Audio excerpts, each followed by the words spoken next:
മാനസരസ്വതി ഗീതമായ ദിവസം ബഹുമാനപ്പെട്ട വിധികർത്താക്കളെ, എന്റെ പ്രിയപ്പെട്ട കൂട്ടുകാരെ, ഞാൻ ഇവിടെ സംസാരിക്കാൻ പോകുന്നത് രാഷ്ട്രനിർമ്മാണത്തിൽ പുതുതലമുറയുടെ പങ്ക് എന്ന വിഷയത്തെ പറ്റിയാണ്. രാഷ്ട്രനിർമ്മാണത്തിൽ എന്നതിനേക്കാൾ രാഷ്ട്ര പുരോഗതിയിൽ പുതുതലമുറയ്ക്ക് എന്ത് ചെയ്യാൻ കഴിയും എന്നാണ് നാം ഇപ്പോൾ ചിന്തിക്കേണ്ടത് എന്ന് തോന്നുന്നു. പാവം പഴകിയതാണ് നല്ലത് എന്നൊരു പഴഞ്ചൊല്ലുണ്ട്. അറിവും അനുഭവ സമ്പത്തും മുതിർന്ന തലമുറയ്ക്ക് തന്നെയാണ്. പക്ഷേ അതിനേക്കാൾ പുതുതലമുറയുടെ കർമ്മശേഷി അഥവാ അധ്വാനമാണ് രാഷ്ട്രത്തിന് ആവശ്യം. ഗുരുക്കന്മാരും മുതിർന്നവരും നൽകുന്ന ഉപദേശങ്ങളും അറിവുകളും സ്വീകരിച്ച് പഠിച്ച് അവയൊക്കെ പ്രവർത്തനത്തിൽ കൊണ്ടുവരേണ്ട ചുമതല പുതുതലമുറയ്ക്ക് തന്നെയാണ്. കാരണം ചിന്തയിലും കായിക ശേഷിയിലും മുന്നിൽ നിൽക്കാൻ പറ്റുന്നത് നമുക്ക് തന്നെയാണ്.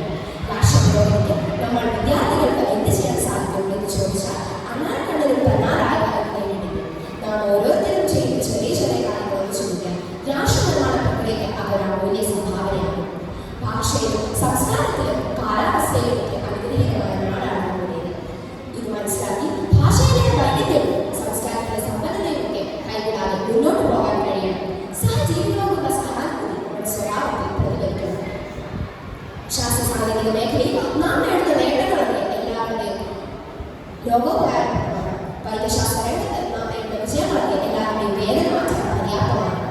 രാഷ്ട്ര നിർമ്മാണത്തിന് സ്വജീവിതം തന്നെ സമർപ്പിച്ച എത്രയോ ധന്യാത്മാക്കളുടെ നാടാണ് നമ്മുടെ രാജ്യം. മഹാത്മാഗാന്ധിയും സ്വാമി വിവേകാനന്ദനും തുടങ്ങി എത്രയോ മഹാന്മാർ. ഇവരെയൊക്കെ മാതൃകയായി സ്വീകരിച്ച് ഇവരുടെയൊക്കെ